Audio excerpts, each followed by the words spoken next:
In this video, I'm going to let you know the ways in which Gran Turismo 7 can be improved, and I really believe that with these changes, Gran Turismo 7 could become the best sim racing game available right now anywhere. I'm including PC in now. I think it can go to the next level. If you saw my streams at the Spa Dynamic Weather Race in the GT World Series esports round, you'll know what an insane experience we had. This is everything I could see right here. I can see the dash on the wheel, and that's it. I can't see the rain radar, I can't see positions, I can't see timing. Now, when I drive on iRacing, when I drive on ACC on PC, I have overlays, I have so much information. But Gran Turismo 7, with its accessibility of being available on console, on PS5 and PS4, really has an opportunity here to go where no sim racing game has really gone before. Because what Gran Turismo 7 need to add, and this would be such a simple fix to do, I believe, is give the ability to have a spotter, to have spectators who in these longer races where Gran Turismo 7 really shines, to give you the race information. Let me show you what I mean. So if I go now and look at all the information available, you can see here we've got a standings board, we've got the lap times, we've got the moisture meter, we've got the tyre wear, and in the race I can flick this over as well to the weather radar. Imagine you have a spotter in your race who has access information. This spotter, by the way, it could be your wife, it could be your kids, it could be your mates in the same room with you when you're driving. If you're driving in psvr, if you're driving in 2D, and there could be people on, online, if that makes sense. So let's imagine I'm at home driving in psvr. I can have the no HUD view, and people around me on the social screen can be telling me, look, so-and-so's pitting, the rain's coming, your tyres looking worn, how do the tyres feel? Moisture's really getting up here. Last lap time was a 2:19, really good. That's comparing to, really well to the fastest lap here. Imagine all that craziness and what experience that'd be. And online, imagine if you can have someone in your lobby, so you're racing in 2D with no HUD, but you've got someone on party chat being like, yeah, we think we should box this up and come in and whatnot. Imagine the competitive angle to that. Imagine the immersive angle. I think it's great for single player players. I think it's great for casual online players. I think it's great for esports players. It could really bring teams in. You can have strategists.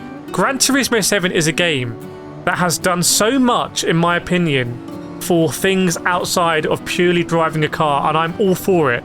It's got the scapes feature, it's got the liveries feature, it has the showcase where you can already have music replay edits and stuff like that. And I think just going here a step further and adding strategy, because like I said earlier in this video, this is where Gran Turismo 7 really shines. When you add that strategy, the lighting is so good. You can see here it's stopped raining. I'm on the intermediate tyres. Now I've got to start thinking about, how wet is the track. If you look at the moisture meter, it's still very wet here for intermediates. We might even hit some aquaplaning bits, and I'll just go over that a bit. But as the track starts to dry, in fact, as I go forward, I'll show you. See, the track's going to dry out at some point. And you can see here now, when we were doing this live on stream, P2 is pitted. He's going to go onto the dry tyres. It's completely dry here on the track pretty much, but I'm having to do it with no information. Just to remind you, this is the information that you get in no HUD, which is the most immersive driving experience. You're in the cockpit, everything is authentically detailed. I can't see the moisture meter, I can't see the radar, I can't see the wear on my tyres. But if we get that spotter, let me know what you think in the comments, by the way. And if you agree with this idea, and if you want them to add it, please share this video. Just share it on the forum, share it around. Because imagine if they just added this, even in the daily races. Maybe you could have people coming in as spotters, especially in GT World Series. Maybe in GT World Series, you could have spotters for your nation, spotters for your manufacturer that get assigned. So you kind of register going in and say, I want a no HUD experience, and it matches you with a spotter. In single player as well, imagine if you could get a spotter in. I mean, GT7 is an online only game.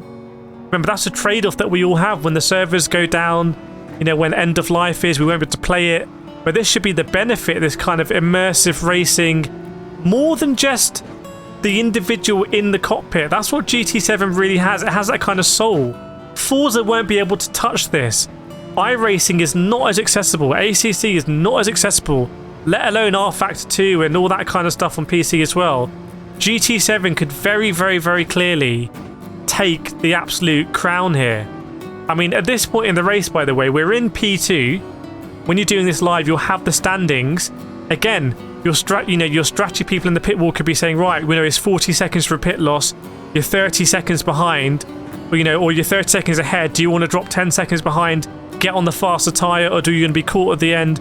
All this kind of stuff. We are so close from. You can see I'm very passionate about this because if you were in the stream for these races, that was a world first, cutting edge, never ever been done before worldwide, and it was just an absolutely, like exhilarating, hairs on the back of your neck standing up experience. It was like we were living in like the year 2030 already.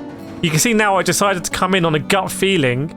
The moisture actually is a little bit wet as you come into the pits because there hasn't been enough cars getting that moisture taken off, I think. But yeah, we come out here. I didn't know what was going to come out. I didn't get the information. I didn't know what tyres people were on. You can see here, these cars ahead. I could see them just about, but I couldn't see the gap exactly. I had to keep catching them. And as we go on to the last lap here we go, the last lap, you can see we really, really, really begin to catch them. Is it the degradation? I don't know. And this is the other thing. Look at my fuel. I couldn't check my fuel in the no HUD mode. Again, people could be telling you on the pit wall saying, you got to save fuel, man. You got to save fuel. Let me know in the comments if you're someone who would love that role.